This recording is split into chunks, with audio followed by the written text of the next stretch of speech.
targeting sharks with surgical precision.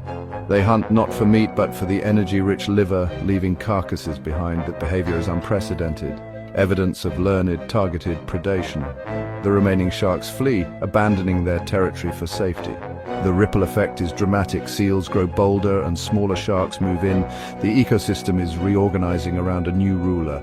The actions of just 2 orcas have transformed the local food web. The great white, once the apex predator, is now the hunted. The ocean's balance is shifting before our eyes. The evidence is clear. The orca holds the advantage. The great white's strength lies in instinct and power, but the orca's intelligence and teamwork prevail.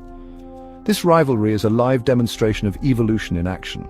As orcas outthink and outmaneuver sharks, marine ecosystems are changing. The great white faces a new, natural adversary it cannot consistently defeat. The orca's reign may bring unforeseen consequences for the ocean's future.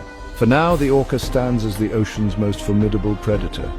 In the ever-shifting... Imagine you are out on the open sea, the sun is warm on your skin, the waves rock your boat in a gentle, rhythmic dance. Below you the water is a deep, endless blue.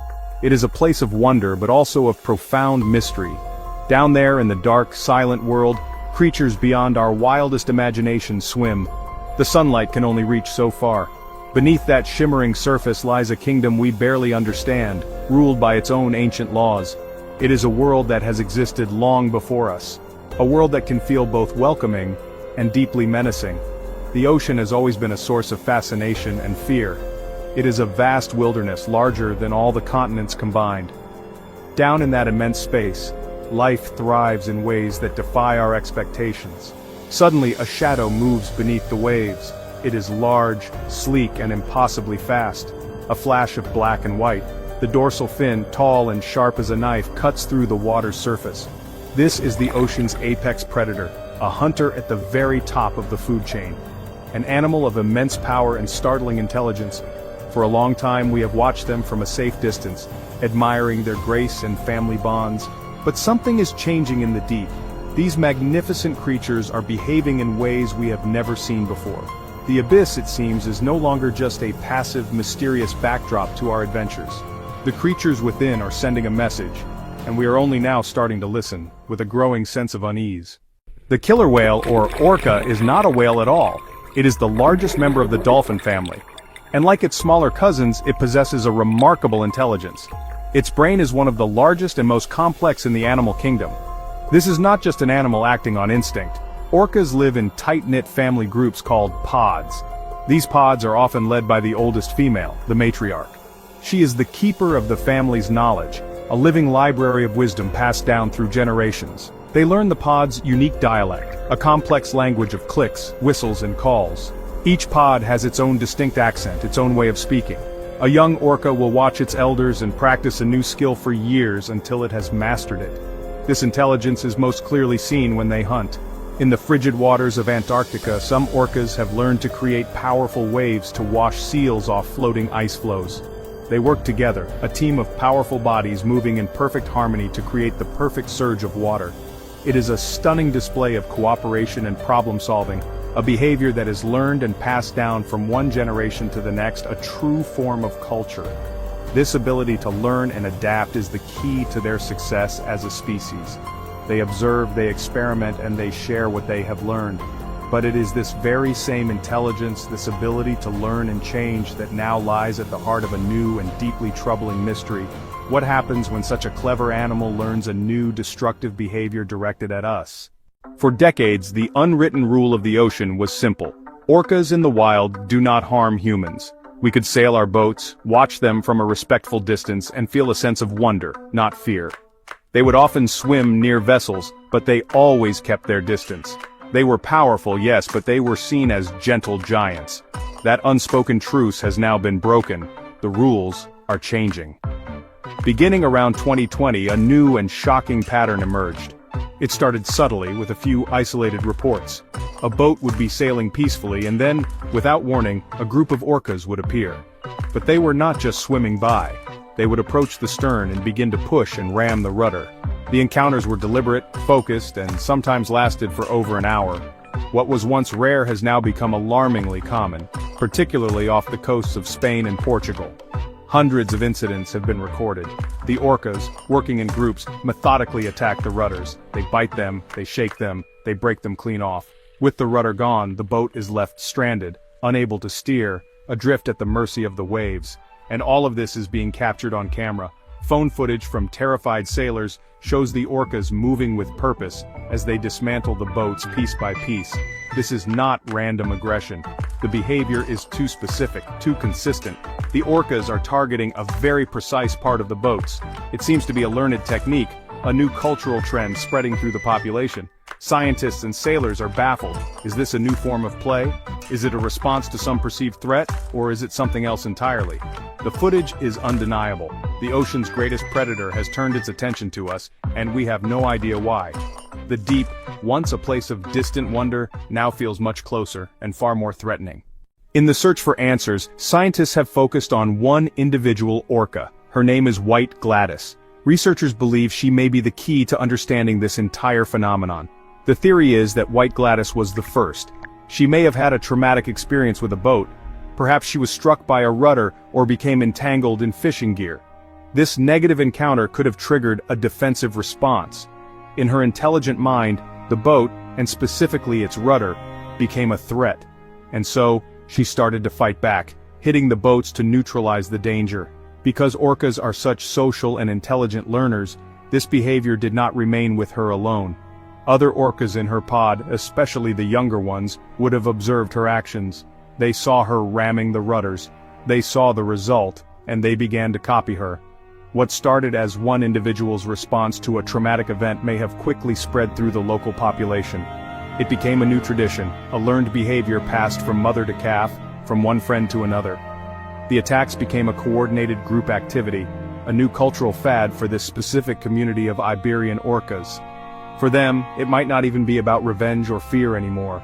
It could have evolved into a form of social play, a challenging game that the whole group participates in.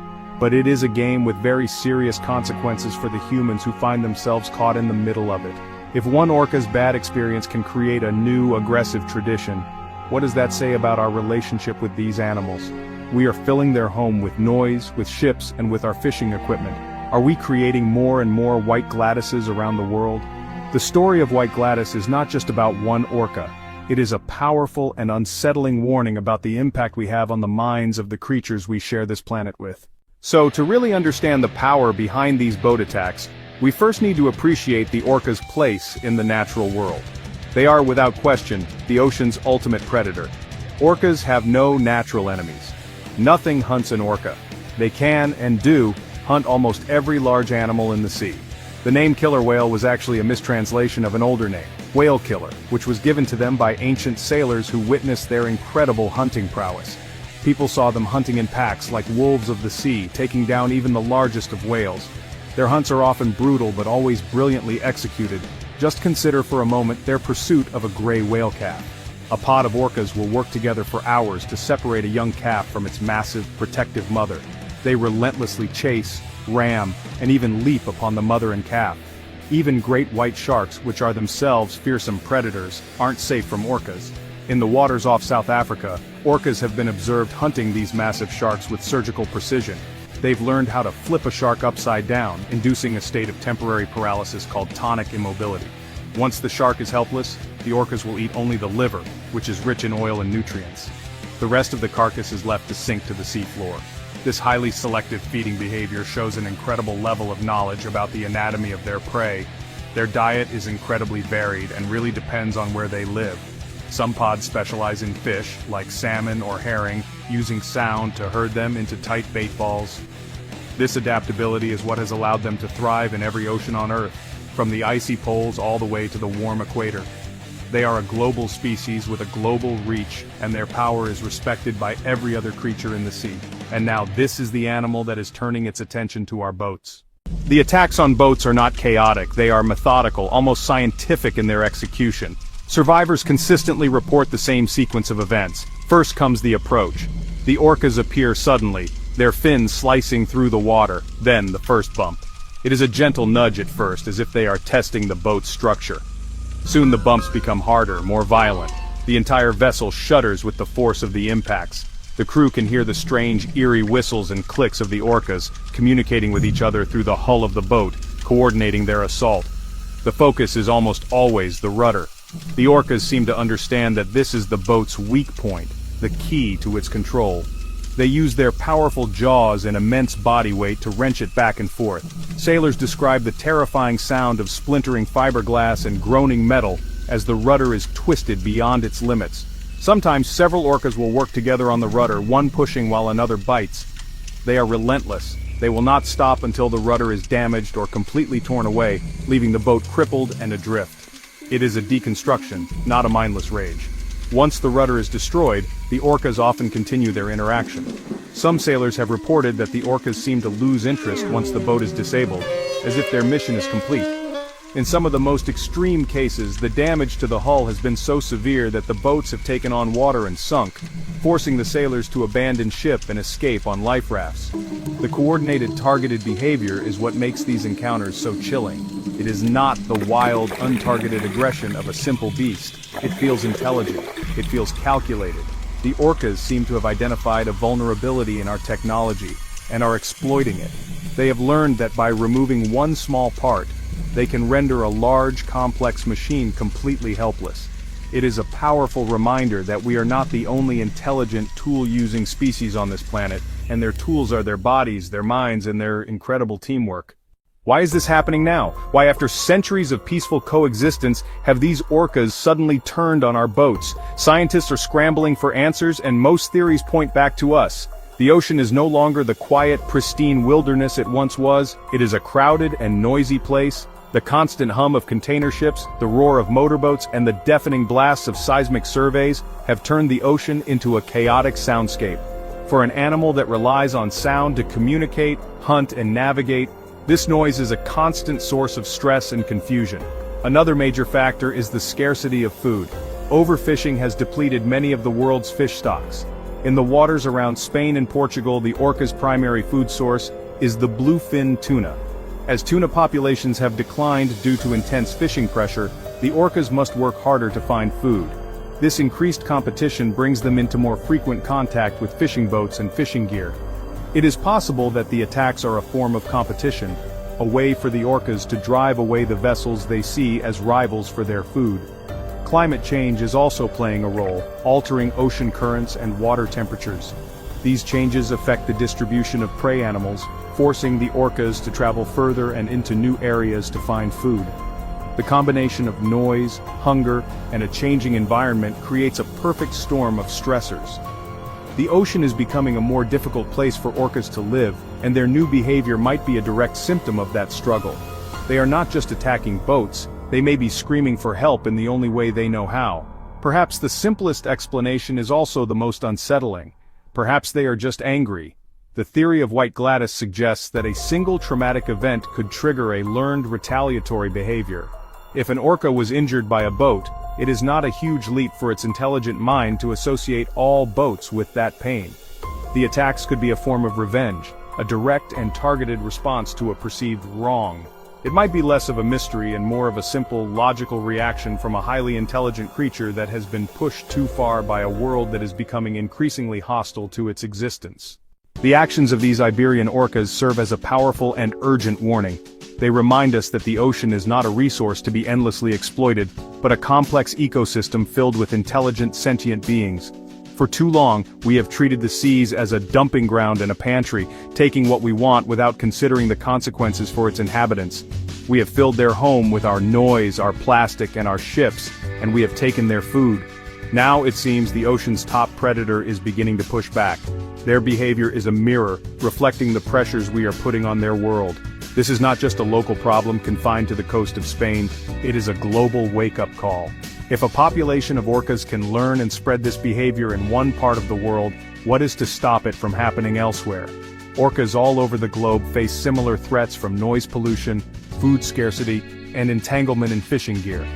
The very same intelligence and social learning that makes them such successful hunters also makes them capable of developing new traditions in response to these pressures. The Iberian boat attacks could be a preview of a new, more confrontational era in our relationship with marine life. We must try to see the world from their perspective. Imagine living in a home where the noise is constant and deafening, where you are always hungry, and where you are constantly dodging dangerous, fast-moving objects. The orca's actions, when viewed through this lens, begin to look less like random aggression and more like a desperate act of self-preservation. They are not monsters from the deep, they are intelligent animals trying to survive in a world that we have made increasingly difficult for them. The great challenge now is to learn from this warning. We need to find ways to reduce our impact on the marine environment. This means quieter ships, more sustainable fishing practices, and a greater effort to protect their critical habitats. The future of our relationship with these magnificent creatures depends on the choices we make today. We can choose to ignore the warning and risk escalating this conflict, or we can choose to listen, to adapt our own behavior, and to work towards a future where we can coexist peacefully with the intelligent minds that inhabit the deep. So, what happens next? Will these attacks continue to escalate? Will the behavior spread to other orca populations around the world? These are the chilling questions that now hang in the air. The truth is, we do not know. We are in uncharted territory. The abyss is staring back, and it is asking us a question. It is asking if we are willing to change, to listen, and to share this blue planet. The answer we give will determine the future, not